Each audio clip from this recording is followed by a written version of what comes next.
Halo Sobat Ilmuwan Muda, kembali lagi bersama Uswah di Ilmuwan Muda YouTube channel. Kuliah di luar negeri merupakan salah satu hal yang sangat diinginkan oleh banyak orang. Tentunya kita juga penasaran dong, bagaimana sih proses perkuliahan di luar negeri itu? Dan apa bedanya antara kuliah di luar negeri dan di dalam negeri itu sendiri? Nah, kali ini kita akan sharing langsung bersama Bapak Tufail Musyadat mengenai proses perkuliahan baik di Amerika maupun di Australia.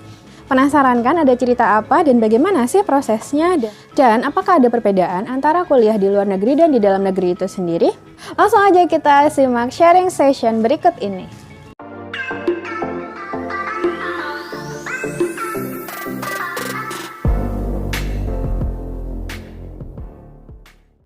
Nah, ada salah satu request nih Pak dari teman-teman. Mungkin bisa digambarkan bagaimana proses perkuliahan di luar negeri, khususnya di Amerika dan juga di Australia. Silakan. Proses perkuliahan di kampus-kampus di luar negeri sebenarnya juga nggak jauh beda dengan yang ada di Indonesia ya. Jadi paling tidak ada tiga hal. Yang pertama, lecture. Yang kedua itu tutorial. Kemudian yang ketiga adalah praktikum. Dari lecture itu biasa kayak kuliah umum ketika dosen menyampaikan materi di kelas seperti pakai PowerPoint atau kemudian pakai paper, kemudian mereka ada semacam silabus dan bahan topik yang akan didiskusikan pada hari itu.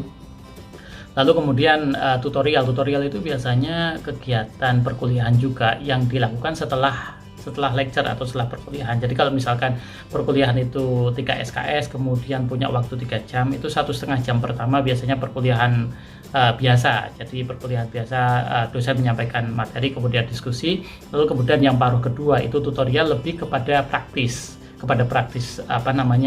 diskusi tentang hal-hal berkaitan dengan assessment misalkan, atau mendiskusikan hal tertentu yang terkait dengan topik yang dimaksud. Dan ini biasanya juga mendatangkan mahasiswa senior atau kemudian ada fasilitator. Maka seringkali ketika kawan-kawan kuliah di luar negeri akan menjumpai ada namanya tutor. Jadi tutor itu membantu dosen dalam diskusi setelah lecture, biasanya setelah kuliah. Nah, itu biasanya ada role play kalau mereka kemudian terkait dengan bidang studi yang mereka lakukan, misalkan tentang bimbingan dan konseling, mereka ada role play, kemudian diskusi, lalu juga ada diskusi kelompok, atau mereka melakukan diskusi atau melakukan kegiatan yang terkait dengan assessment atau tugas-tugas kuliah. Jadi itu bagian dari kuliah juga gitu. Atau mungkin ada yang datang dari kampus, misalkan ada layanan kampus mahasiswa tentang konseling, dan mereka biasanya datang di waktu-waktu tutorial itu.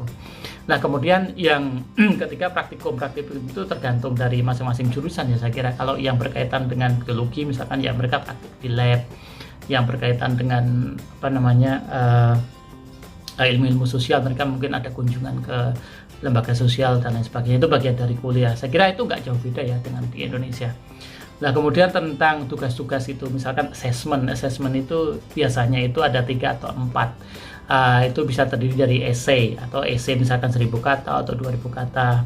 Lalu kemudian ada kuis secara online atau baik kuis secara paperwork ya, on paper gitu, berkaitan dengan bidang studi yang dimaksud. Kemudian juga ada namanya video juga. Jadi tergantung dari dosen. Jadi setiap mata kuliah tentu ada yang namanya learning outcomes. Jadi kira-kira mahasiswa kalau setelah selesai mata kuliah ini kemampuan apa saja yang mereka miliki. Jadi assessment harus dibuat berdasarkan itu, dan itu nanti tergantung dosennya. Yang dosen itu juga dia mengikuti komite yang ditentukan oleh kampus bahwa ini kunci ini learning outcome-nya, maka assessment-nya harus seperti ini.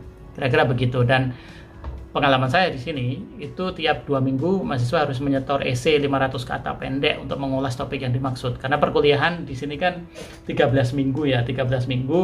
Jadi 6 minggu kuliah gitu, nanti ada mid semester, kemudian 6 minggu ke depan kuliah. Jadi totalnya 13 minggu, 1 semester. Nah, lalu ada juga perbedaan antara mahasiswa internal dan eksternal. Mahasiswa internal adalah mahasiswa yang kuliahnya di kampus. Mahasiswa eksternal, mahasiswa yang kuliahnya online. Nah, sedangkan kita sekarang menghadapi era pandemik seperti ini, perkuliahan harus juga bisa mengakomodir kepentingan mengakomodir situasi yang seperti ini. Jadi perkuliahan kita tetap kuliah di kelas menggunakan platform yang disediakan oleh kampus. Jadi dosen menyampaikan mata kuliah sekaligus juga terhadap mahasiswa yang ada di kelas dan juga mahasiswa yang streaming secara online, dan juga kita diwajibkan untuk merekam perkuliahan kita saat itu. Jadi itu diperuntukkan untuk mahasiswa yang tidak bisa masuk kelas dan tidak bisa mengakses online, tapi bisa mengakses perkuliahan kita secara rekaman.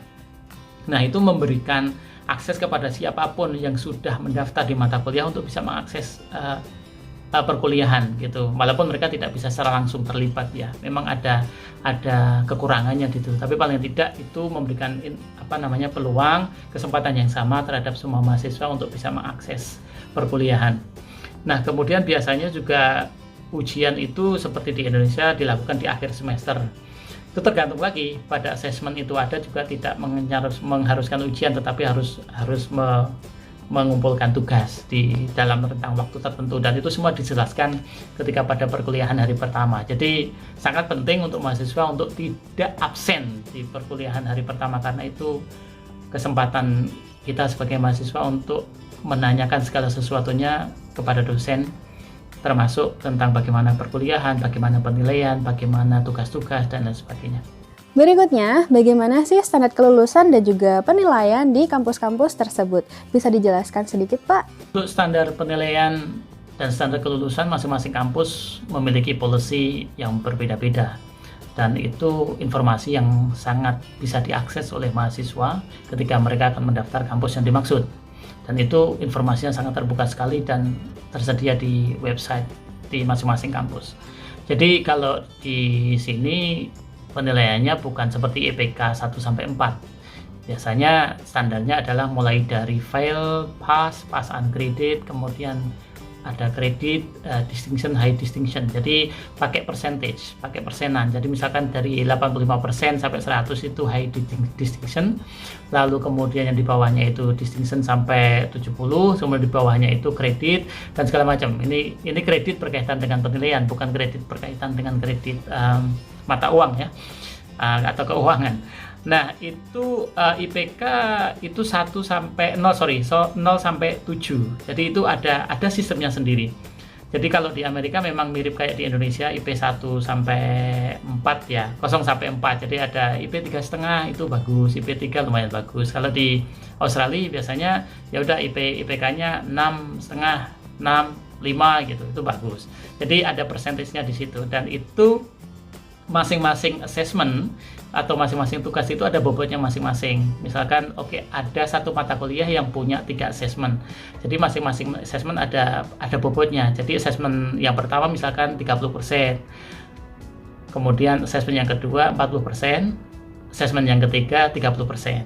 Jadi kalau misalkan mahasiswa itu mengumpulkan tugas assessment 1 dan 2 tetapi tidak mengumpulkan assessment yang ketiga, berarti secara total dia hanya mengumpulkan 70%.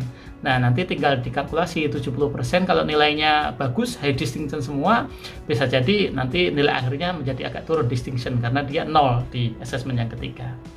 Standar kelulusannya seperti itu. Jadi masing-masing tugas ada bobotnya masing-masing melalui persentase itu tadi. Lalu kemudian dari semua mata kuliah yang dia ambil itu nanti kita tentukan IPK-nya berdasarkan kalkulasi yang sudah ditentukan oleh kampus. Jadi IP-nya memang 0 dari 7, dan kriteria itu tadi pass, fail, credit, distinction, high distinction. Itu agak sedikit membingungkan untuk kita yang tidak familiar dengan sistem itu ya di Indonesia, yang terbiasa dengan IPK 0-4.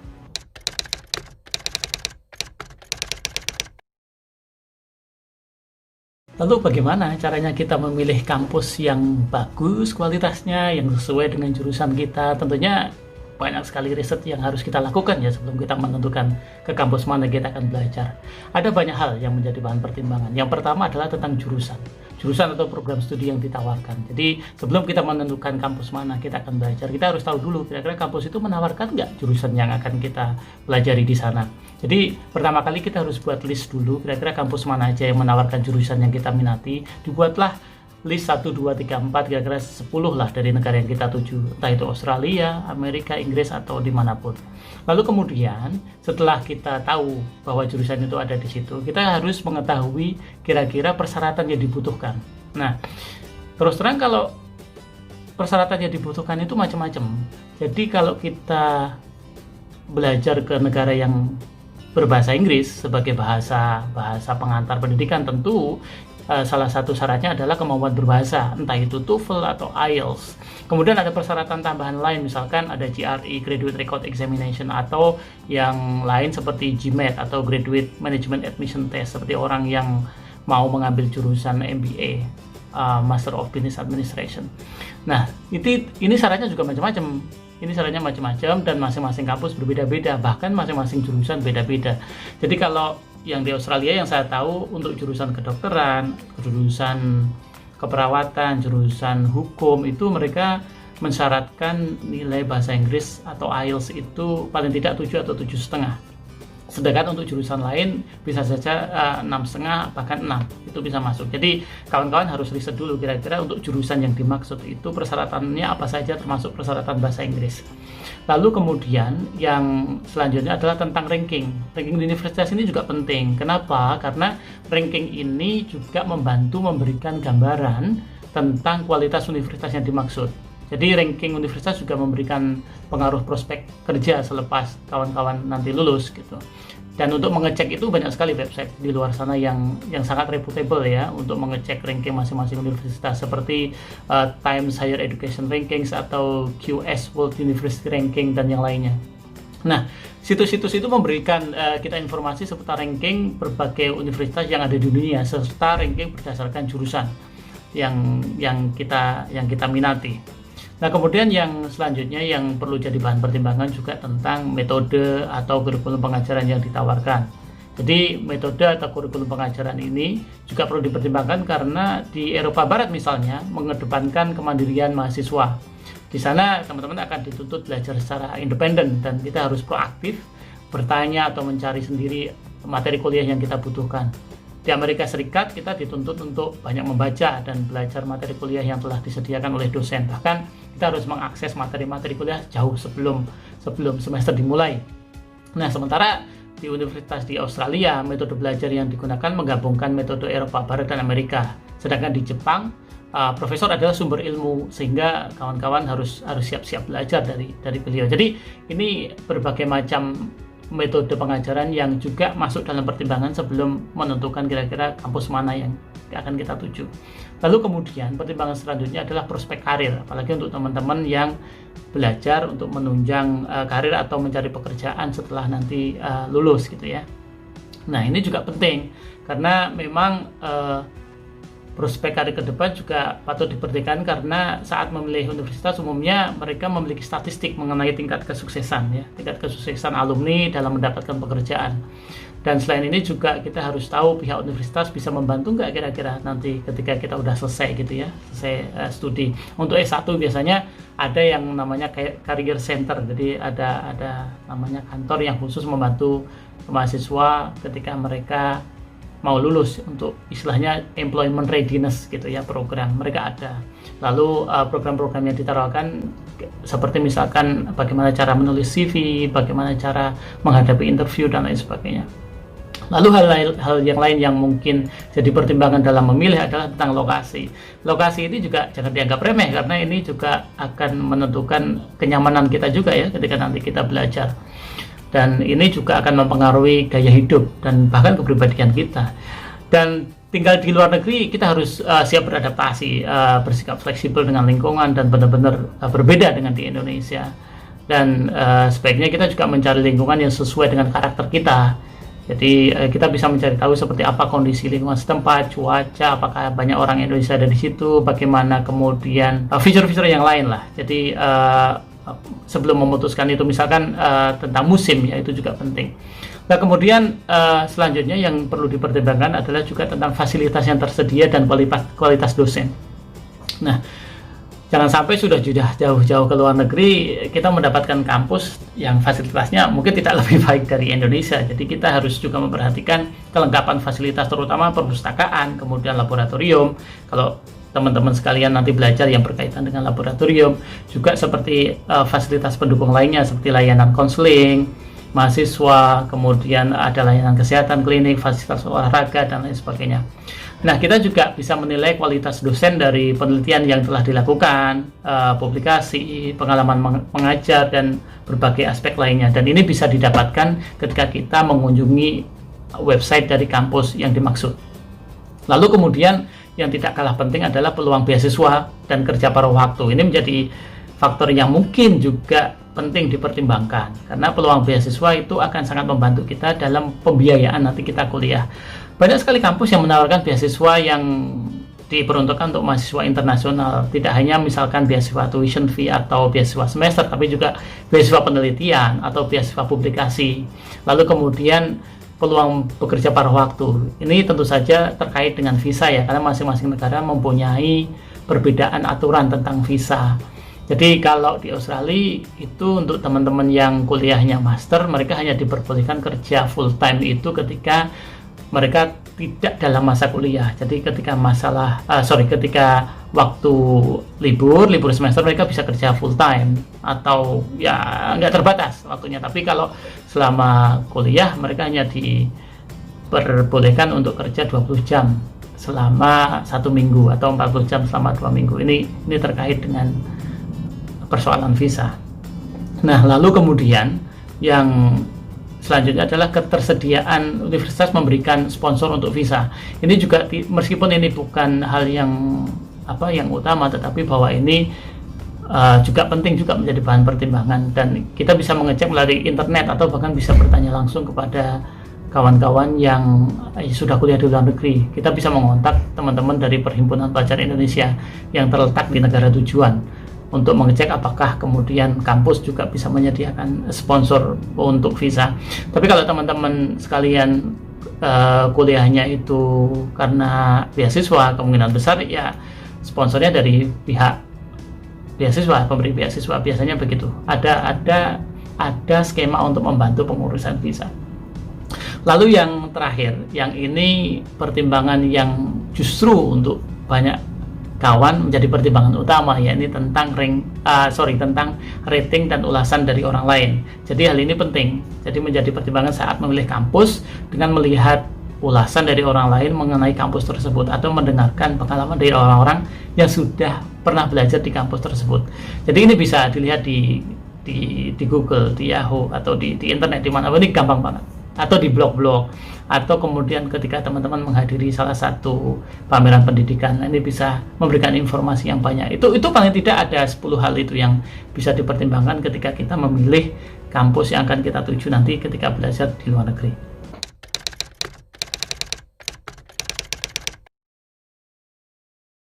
Sependek yang saya tahu, itu di banyak kampus untuk jurusan S1 memang tidak ada yang namanya ujian komprehensif atau ujian skripsi ya, karena tidak semua jurusan mengharuskan penulisan skripsi atau istilahnya thesis atau dissertation atau apapun itu istilahnya, karena masing-masing kampus itu beda aturan-aturannya. Nah, yang saya tahu adalah ketika misalkan kita pengen mengambil honors degree itu ya degree yang mensyaratkan untuk 1 tahun riset, dan biasanya itu diambil entah itu di tahun keempat, karena untuk jurusan S1 di sini 4 tahun, di Australia 4 tahun ya, itu tahun ketiga atau setelah mahasiswa lulus tahun keempat. Jadi biasanya itu 1 tahun sama persis seperti di Indonesia kita kayak nulis skripsi. Jadi di tahun terakhir kita menentukan topik yang akan kita tulis, kemudian kita juga menentukan supervisornya atau pembimbingnya siapa.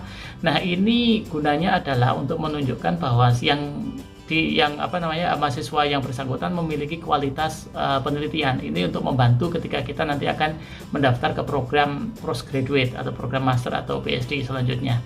Dan ini memang di masing-masing kampus tidak ada kewajiban. Jadi mahasiswa bisa saja lulus ketika mereka lulus semua mata kuliah tanpa harus menulis tesis atau disertasi atau skripsi, atau bahkan penelitian kecil seperti komprehensif ya, ujian kompre seperti di Indonesia. Nggak perlu, karena tidak semuanya mensyaratkan itu. Jadi untuk bisa tahu ya tergantung teman-teman nanti kalau mau kuliah di luar negeri, lihat saja apakah ada persyaratan untuk menulis tesis di akhir studi atau tidak, tapi kebanyakan tidak.